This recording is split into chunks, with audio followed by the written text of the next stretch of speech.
So in this video, I want to talk to you about routers because so much of my message of making a deck look better than it normally does comes down to these power tools here and what they can do for you and what they're hardly ever used for when it comes to making a deck.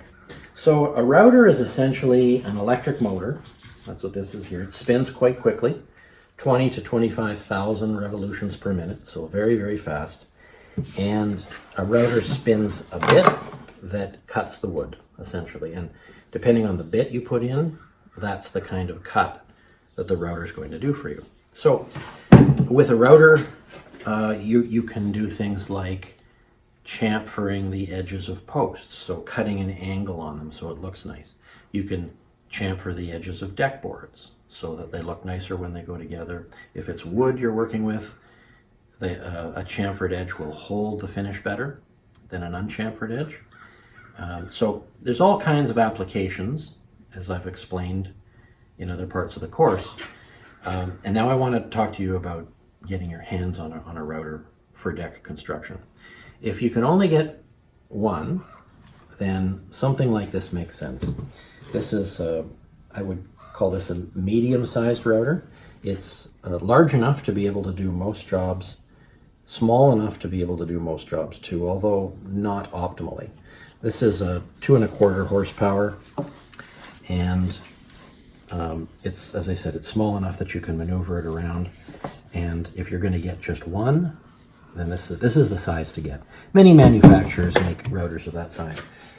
If I wanted to get my hands on another router that's really going to help with the smaller details, I would go for something like this.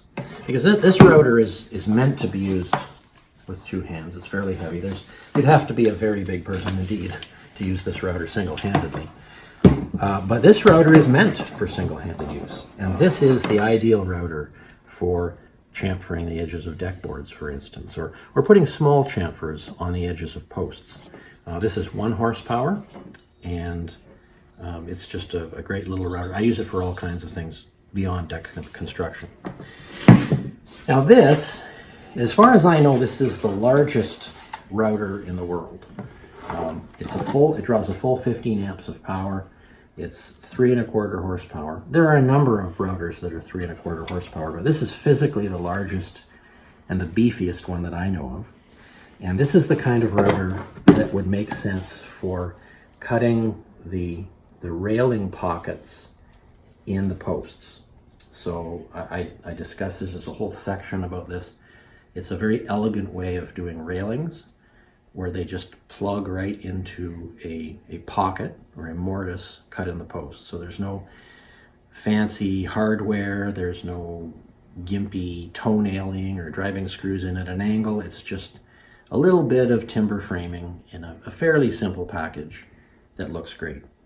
So before I finish up, I just want to show you what's involved in installing a router bit and adjusting it. The bit that's in this router now is the one I was using, in fact, to chamfer some deck boards that I was working on not too long ago. And but a router like this can accept many different kinds of bits. And the way you change them is by grabbing the shaft that spins. Well, first of all, you've got to make sure you're unplugged because you don't want any nasty surprises if this were to turn on accidentally while you're working on it. So you can see the shaft spins there. I need to lock that shaft and loosen that nut. Okay, now this particular router has a red button. A lot of them have buttons like this. If I push this button in and I turn this a bit, the shaft is now locked. If I didn't have that, if the machine didn't have that feature, it's going to have the feature you see here too, a place to actually put the wrench on the shaft. They give us this, but we don't necessarily need to use it because we can lock the shaft with this little button. And with the shaft locked, I can put another wrench on, and I can loosen that. And now the router bit comes out. So it's a chamfer bit. There's a bearing that runs along the side of a piece of wood that regulates the cut. So the width of the chamfer is a function of how much the bit sticks out from the base. So when you're installing a bit, you don't want to put it in all the way.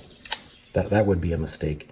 You need to have it out a little bit so that you can adjust this up or down as much as you need to. So let me just pull it out a little bit. Some routers don't have a whole lot of depth here. So if you push it in, what's going to bottom out is not what you see bottoming out here, the actual body of the bit, but the shaft will bottom out in the bottom of the shaft of the router. And you don't want it to bottom out because there is a chance that if it does bottom out, the fingers in here aren't going to grip the shaft properly. So you always want to withdraw it a little bit before you tighten things up. We'll just tighten that up, finger tight, and then give it a tighten, and we're ready to go. Now, as I said, the width of chamfer is a function of how much of the bit sticks out. So I'm turning this wheel, I'm lowering the base. You can see that more of the bit is sticking out, and I can reduce it. For chamfering deck boards, you just want a little chamfer.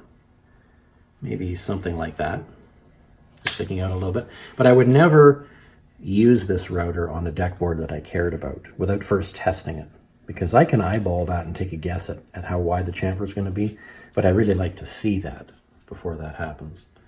And that's kind of it. Routers in a nutshell.